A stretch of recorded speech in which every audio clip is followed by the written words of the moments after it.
এই যে এখন ইনকিলাব মঞ্চ আবার নতুন করে তারা রাস্তায় নেমেছে এটার জন্য, কারোর কোনো ভ্রুক্ষেপ নাই। এনসিপি খুলনাতে তাদের একটা ছেলে মারা গিয়েছে, আমি 2 দিন আগে ফেসবুকে ঢুকলাম, হাসনাত খালি একটা পোস্ট করেছে, এর বাইরে সার্জিস, নাহিদ, আসিফ ওই ছেলেটারা নিয়ে কিছুই বলে নাই, তাদের দরকার নাই, যার যার মতো শেষে সুন্দরভাবে ঘর সংসার করছে। এই বিপ্লবটা ধরেন এখন তারা এগুলি বিপ্লবের বলে এগুলি মব, এগুলি নাকি মব, এটা নিয়ে করা যাবে না, কারণ যেভাবে আছে খাচ্ছে, সুন্দরভাবে খাচ্ছে যাচ্ছে। এই যে এতগুলি পোলাপানির রক্ত বেচা, যে তারা যে এই ছাত্র নেতা হলো নতুন নতুন পাঞ্জাবি আর পারফিউম পরে যে তারপরে প্রথম আলো পরিদর্শনে যায়, তাদের একটা জিনিস বোঝা উচিত যে আপনাদের দায়িত্ব এইটা না।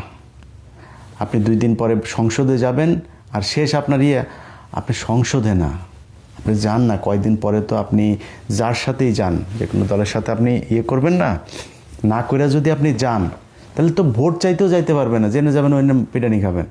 আর যদি কোনো দলের সাথে হয়েও যান, মনে করেন কালকে আপনি বিএনপির সাথে হয়ে গেলেন, বিএনপির যে লোকটাই 15 বছর ওইখানে কষ্ট করেছে, পরিশ্রম করেছে, অর্থ করেছে, জেল খেটেছে, সে লোক আপনারা ছেড়ে দিবে?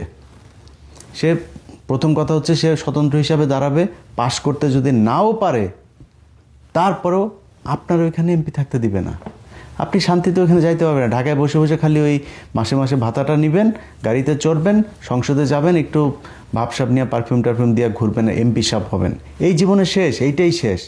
এরপরে আর জীবনে কোনো সুযোগ পাবেন না, ইউনিয়নের মেম্বার হওয়ার সুযোগও জীবনে পাবেন না।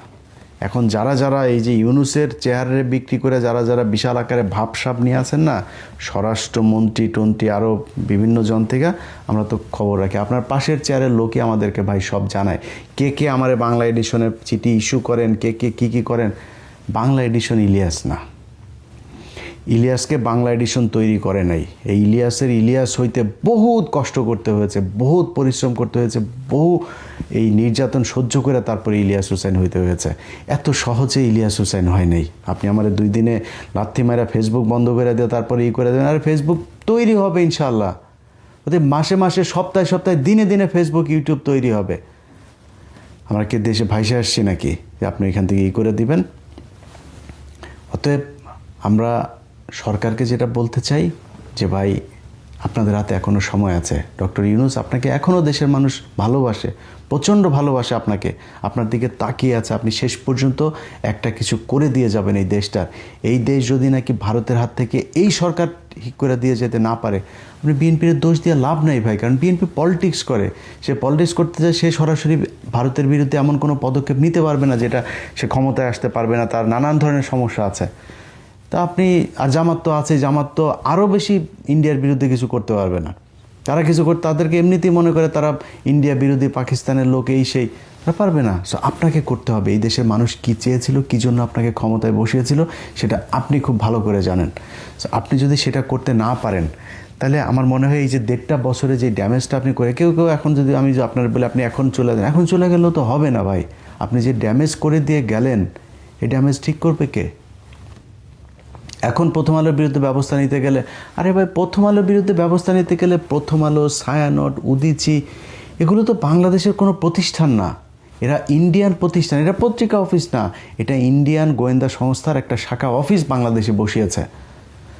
আপনি প্রথম আলোরে নিয়ে যা মনে চায় বলেন, পত্রিকা অফিস, অনলাইন, এটা একটা গণমাধ্যম, এই সেই, তো গণমাধ্যম ঠিক আছে, তো বাংলা এডিশন কি জঘন্য মাধ্যম নাকি? বাংলা এডিশন কি? বাংলা এডিশন এই গত 1.5 বছরে যা করেছে খুঁজে নিয়ে দেখেন, নিউজগুলো দেখেন, যায় ছোট্ট একটা 40-50 জনের একটা টিম যা করা হয়েছে, এটা বাংলাদেশের অনেক গণমাধ্যম, কোনো গণমাধ্যম করতে পারে নাই, কোনো গণমাধ্যম সেটা করতে পারে নাই। আমরা সেটা করেছি, করে দেখিয়েছি যে সম্ভব কথা বলা এই দেশে। আর প্রথম আলো এখন আপনারা বিশাল গণমাধ্যম, তো প্রথম আলো যে খুনের সাথে জড়িত, প্রথম আলো মিথ্যা তারেক রহমানের বিরুদ্ধে কথা বলেছে, খালেদা জিয়ার নাকি পাকিস্তানে কানেকশন আছে, তারেক রহমান নাকি কোন জঙ্গি সংগঠনের সাথে তাদের নাকি সম্পৃক্ততা আছে, তারা নাকি বসুন্ধরার কাছ থেকে 100 কোটি টাকা চাঁদা চেয়েছে, খালেদা জিয়া নিজে পাঠিয়েছেন টাকা আনার জন্য, এগুলো লিখেছে। জঙ্গি মানুষকে, আলেমদেরকে জঙ্গি বানিয়ে তাদেরকে ক্রস ফায়ারে দিয়েছে, গুম করেছে, গুমের সময় কনফারেন্সে কথা বলেছে, তারা ভিডিওতে পাশে বসে থেকে ইন্টারভিউ নিয়েছে, সন্তোষ শর্মা, ইন্ডিয়ান হাই কমিশনের লোকজন নিয়ে এগুলো নিয়ে কথা বলেছে, তাদের ব্যবস্থা নেবেন না। আজকে আপনি বলেন কোনো কিছু হইলেই অস্থিতিশীল পরিস্থিতি তৈরি, আর বেটা অস্থিতিশীল আপনারা তৈরি করেছেন, আপনারা অস্থিতিশীলতা তৈরি করেছেন, এই জন্য অস্থিতিশীল। আমার চোখের সামনে দিয়ে যখন দেখি যে আওয়ামী লীগের, ছাত্রলীগের, যুবলীগের লোকজন ঘুরে বেড়ায়, যাদের বিরুদ্ধে 4-5টা করে মামলা, পুলিশের ভেতরে এখনও 4-5টা মামলার আসামি, তারা এখনও পুলিশে চাকরি করছে, অফিস করছে, সময় টেলিভিশনে একটার পর একটা সাংবাদিক, যেগুলো হাসিনারি করেছে এক টেলিভিশন থেকে আরেক টেলিভিশন, এখন ওই গ্লোবাল টেলিভিশন, ওই স্টার টেলিভিশন, নানান টেলিভিশনে আওয়ামী লীগের লোকজনকে এগুলো কি করা হচ্ছে। এটা এখন কোনো ব্যাপারই না, এটা এখন পান্তা ভাত হয়ে গেছে এমন একটা অবস্থা। তাদের বিরুদ্ধে কোনো আর ব্যবস্থা নেওয়া যাবে। এই জন্য এতগুলো মানুষ মারা গিয়েছে নাকি? আপনি আসবেন, সুন্দর করে বসবেন, খাবেন দাবেন, ঘুষ খাবেন, সব কিছু চলবে আগের মতো। এই জন্য দেশ স্বাধীন হয় নাই। দেশ আমি আমার জায়গা থেকে ততদিন এইটা মনে করব যে বিপ্লব চলমান থাকবে। এই যে খুব দেখিয়েছি ভাই, আপনি তো আমার জায়গায় নাই, তাই না?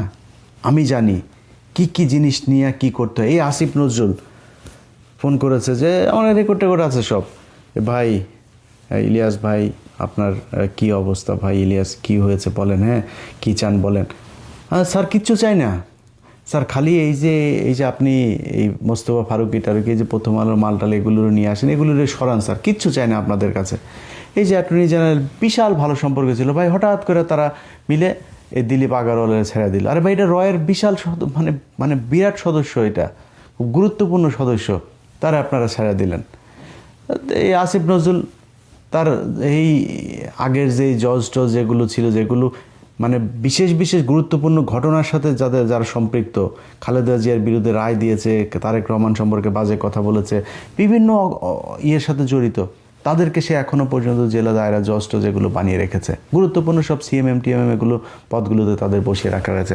তার পিএস সেটাও ছিল আপনার আগের এই এবিএম খায়রুল হকের পিএস, তাকে সে এনে পিএস বানিয়ে রেখেছে। তো অনেকের সাথেই ভাই খুব ভালো সম্পর্ক ছিল। এই যে এখন যাদের নিয়ে কথা, এই যে সালাউদ্দিনরা জিজ্ঞেস করেন যে সালাউদ্দিন ইন্ডিয়াতে থাকতে আমার সাথে ঘন্টার পর ঘন্টা এই সালাউদ্দিনের সাথে কথা হইতো, ইলিয়াস এইটা এইভাবে করতো, ভালো মনে করতাম। তো পরে দেখি যে এখানে এসে সে এর বিরুদ্ধে কোনো অভিযোগ করে না, তারপরে এসালম এগুলি এগুলি করলে ভাই আপনাদের সাথে আমরা মিলে থাকবো কেমনে? আমি যাদের সাথে করেছি, আমার সাথে আমি চাইলে তাদের সাথে বিশাল ভালো সম্পর্ক রেখে অনেক সুবিধা নিতে পারতাম। নেই এই দেশের জন্য নেই। এটা যদি আমার পাপ হয়ে থাকে, পাপ করেছি। যদি আমার মতো এরকম পাপী দেশে যদি নাকি না থাকে, যেদিন থাকবে না সেদিন দেশ মনে হয় ভালো থাকবে, কোনো সমস্যা নাই। আপনারা ভালো থাকেন ভাই। আপনাদের যারা আমারে নিয়ে যাদের ক্ষোভ আছে ভাই, আপনাদের সবার কাছে ভাই সরি ভাই। আপনারা এই আমারে নিয়ে সারাদিন গুতাগুতি করতে থাকেন, কোনো সমস্যা নাই। আমার কাজ ভাই ওইটা না, আপনারা আমার প্রতিদ্বন্দ্বী না। আমি যেই কাজ করি ওই কাজে যদি আপনি আমার প্রতিদ্বন্দ্বী হইতে আসেন, আমি আপনার ওয়েলকাম করবো, যে হ্যাঁ করেন। 2টা বিডিআরে জামিন করান, 2টা আলেমরে জামিন করান, একটা পুলিশের একটা সৎ অফিসার তারে এই পানিশমেন্ট দিয়ে এক জায়গায় পাঠিয়েছে, আর একটা অসৎ অফিসার আছে এক জায়গায়, তারে এখান থেকে সরান, এই করেন না। আপনি আমার কাছের লোক থাকবেন। আপনি বিএনপির, আমি লোকেদের বিরুদ্ধে কথা বলি না, বিএনপির সব লোককে আমার বিরুদ্ধে, বিএনপির সব লোকের বিরুদ্ধে আমি কথা বলি। আমার মুখ থেকে এখন পর্যন্ত তারেক রহমানের নিয়ে কোনো বাজে কথা শুনেছেন? কেন বলি নাই? কারণ ভাই আমি বিএনপির তার বিরুদ্ধেই বলি। আমি মানে তারেক রহমানের চাইতে তো আমার সালাউদ্দিনের সাথে বেশি ভালো সম্পর্ক ছিল। আমি সালাউদ্দিনের সাথে যদি ভালো সম্পর্ক রাখতাম, আমি বিএনপিতে এমন কি আছে যেটা পাইতাম না? হ্যাঁ, তো সবই করতে পারতাম। তো রাখি নাই কেন? কারণ ইন্ডিয়া কানেকশন আছে, এই জন্য। আমার টার্গেট ভাই একটাই, আমার এই বাংলাদেশে আমি পলিটিক্স করি আর আমি সাংবাদিকতা করি, আমার যেইটাই করি মনে করেন ইউটিউবার হই আর টিকটকার হই আর ফেসবুকার হই, যেইটাই হই ভাই, আমার রক্তের গ্রুপ ইন্ডিয়া নেগেটিভ। আমার এই ইন্ডিয়ার সাথে আমি কোনো আপোষ করতে পারবো না, সেটাই করছি, সেভাবেই চলছি। দোয়া করেন সবাই, আল্লাহ যেন এই দেশটাকে ভারতের হাত থেকে বাঁচায়। এবং ডক্টর মোহাম্মদ ইউনূস, আপনাকে আবারও সবশেষ বলে যায় একটা কথা ভাই, আপনাকে মানুষ এই বাংলাদেশে আরেক বাটপারকে মানুষ ভালোবাসা দিয়েছিল, শেখ মুজিবকে। ওই বাটপার 4 বছরে মানুষকে এমন জ্বালাইছে, মানুষ মিষ্টি খেয়েছে সে মারা যাওয়ার পরে। সো আপনারও মানুষ প্রচণ্ড ভালোবাসে, কিন্তু ভাই খালি কথা না, খালি সুন্দর করে কথা বলে দিয়ে আপনি সব কিছু ঠিক করে দেবেন। আপনি যাওয়ার পরের দিন কিন্তু আমরা সব কিছু হিসাব করব যে স্যার কি করে দিয়ে গেলেন। যদি আপনার কারণে, আপনার এই লোকগুলোর কারণে, চোর বাটপারদের কারণে যদি নাকি দেশটা বিপদে পড়ে, এটার জন্য বাংলাদেশের মানুষ আপনাকে ক্ষমা করবে না। আপনাকে সারা জীবনে এই গ্লানি সহ্য করতে হবে। আর যদি আসলেই ভালো কিছু একটা করে দিয়ে যান, কারা কত বিশাল ক্ষমতাশালী আমরা দেখতে চান, আপনার পিছনে থেকে মানুষ যুদ্ধ করার জন্য প্রস্তুত আছে। আপনি ডাক দিয়েন যে আমি এই করতে পারছি না, আপনি বলেন খালি। আপনি না বলে যদি নাকি আপনি নিজেই চোর বাটপারদেরকে সামনে বসায় রেখে তারপরে বলেন আপনি কিছু করতে পারেন না, এটা তো আমরা বিশ্বাস করব না। কারণ আপনি সরকারে থেকে আপনি চাঁদাবাজদের ধরেন না। বিএনপিতে যে কজন চাঁদাবাজ আছে, তারেক রহমান লন্ডনে বসে তাদেরকে বহিষ্কার করতে পারে, তো আপনি দেশে থেকে পারেন না কেন? এই কাজগুলো আপনাকে করতে হবে ভাই। যদি না করেন তাইলে আমার মনে হয় এই বিপ্লবের যেই দায়ভার, যে ব্যর্থতার যে দায়ভার, এই দায়ভারের জন্য আপনি নিজেও দায়ী থাকবেন। ভালো থাকবেন। আল্লাহ।